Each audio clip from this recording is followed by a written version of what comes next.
इसके बारे में पता लगाना ही होगा।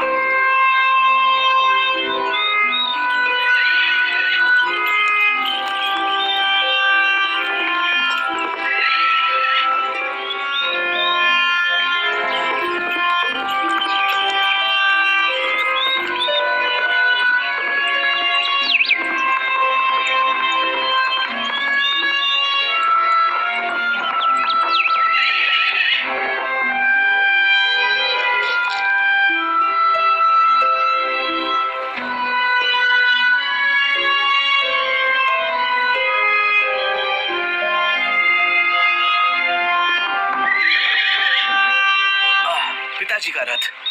सारथी, पिताजी की हालत ऐसी क्यों हो रही है? वो रोज इस जंगल में क्यों आते हैं? वो इतने दुखी और बेचैन क्यों रहते हैं? क्यों क्यों वो मुझे अपनी समस्या नहीं बता रहे हैं? बताओ मुझे। दरअसल कई सालों बाद महाराज को अपना प्यार मिला है। उसका नाम है सत्यवती।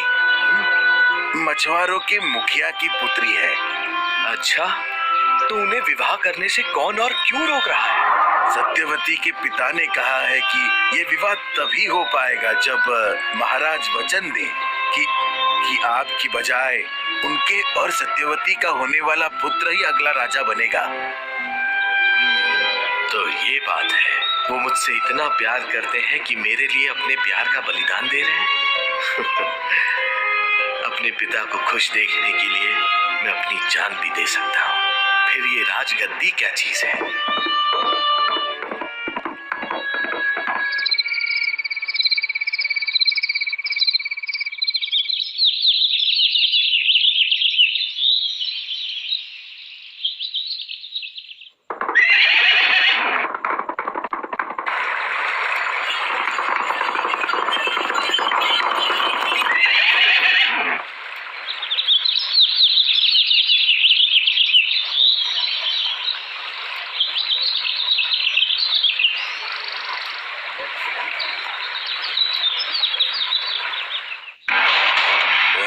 निषाद राज।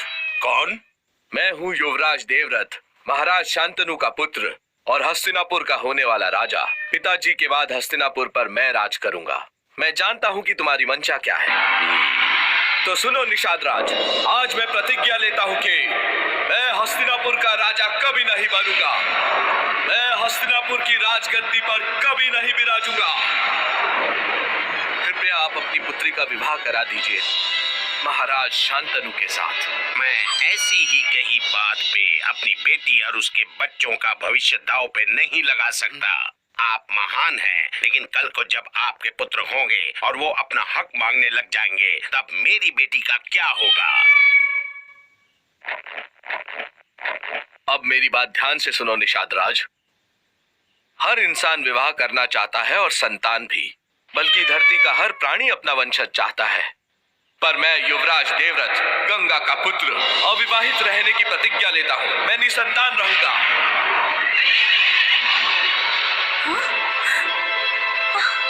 ये प्रतिज्ञा सिर्फ तुम ही ले सकते हो भीष्म। तुम महान हो, तुम भीष्म हो। भीष्म।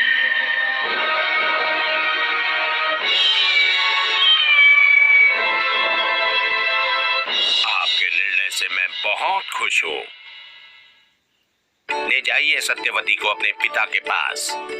जाओ सत्यवती, अपने महाराज और उसकी प्रजा के दिल में अपनी जगह बनाना। तुम्हारा ये पिता इससे ज्यादा कुछ नहीं कर पाएगा।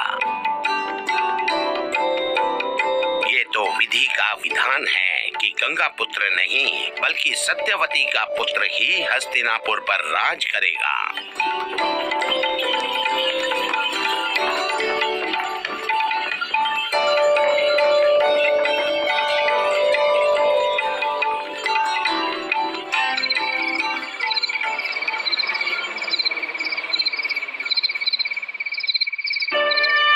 पिताजी,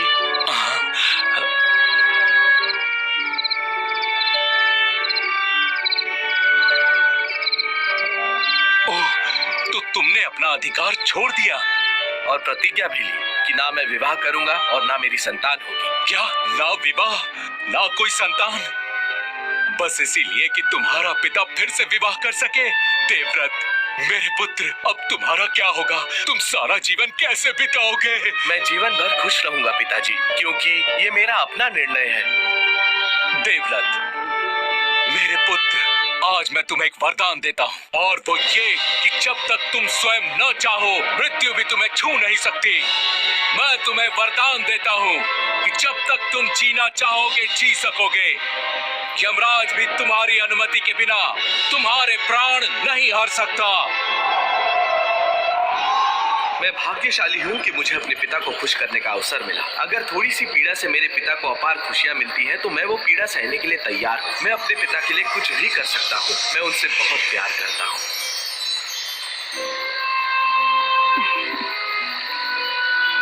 माते, कल मैंने एक बहुत ही असामान्य निर्णय लिया। मैं जानती हूँ तुमने क्या किया पुत्र। मुझे तुम पर गर्व है। मुझे खुशी है कि अब तुम्हारे पिता अकेले नहीं रहेंगे। अच्छा माते, क्या मैं आपको बुला सकता हूँ जब मैं अकेला महसूस करूँ? हाँ देवव्रत, तुम जब भी बुलाओगे मैं अवश्य आऊंगी पुत्र।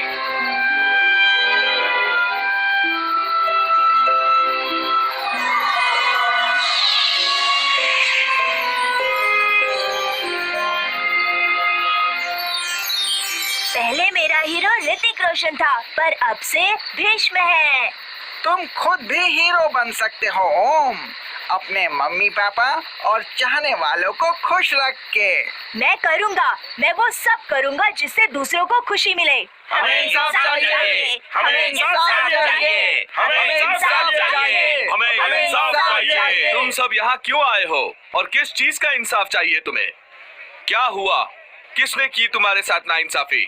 आप एक आज्ञाकारी पुत्र हैं, पर हस्तिनापुर के लोगों के प्रति आपकी जिम्मेदारी का क्या हुआ?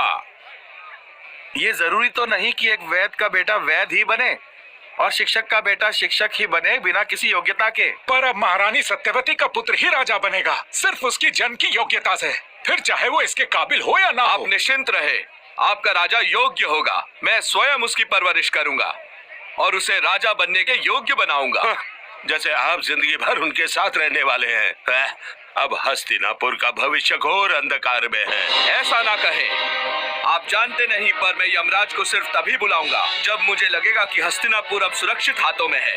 मैं वचन देता हूँ, सिर्फ तभी मैं अपने प्राण त्यागूंगा। आप लोगों को चिंता करने की आवश्यकता बिल्कुल नहीं है। जो व्यक्ति हस्तिनापुर के राजगद्दी पर विराजेगा, उसके पास सारे गुण होंगे और वो एक अच्छा राजा बनेगा।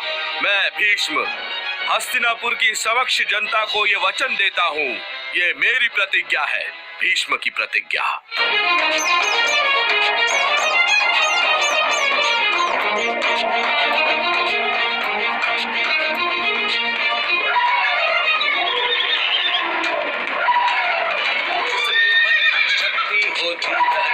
पालन करता है, अपने निश्चय के बल से वह बलशाली जीवन करता है। भीष्म ने अपनी प्रतिज्ञा से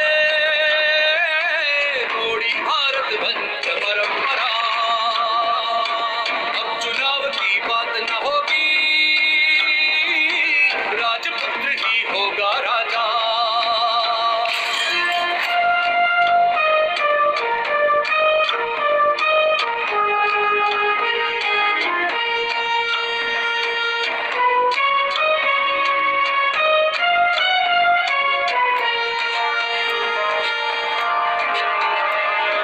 सत्यवती ने प्रथम पुत्र को चित्रांगद का नाम दिया। विचित्र वीर ने बाद में उसके चंद्रवंश में जन्म लिया। अपने प्रण से भीष्म बंधे थे, राजा उसे बनाएंगे। चाहे कितनी बाधाएं हो, अपना वचन निभाएंगे।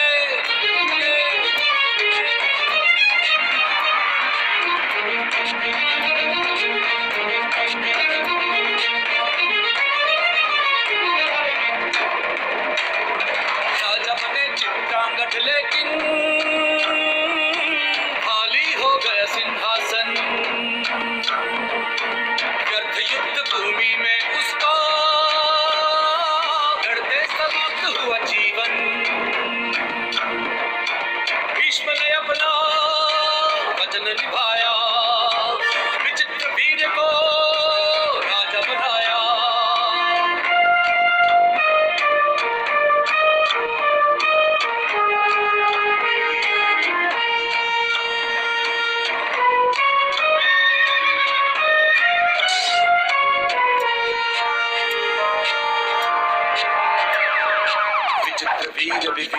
ही था, भोग विलास उसे भाता।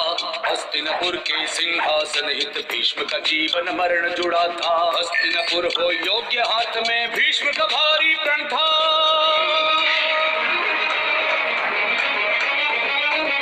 भीष्म प्रतिज्ञा।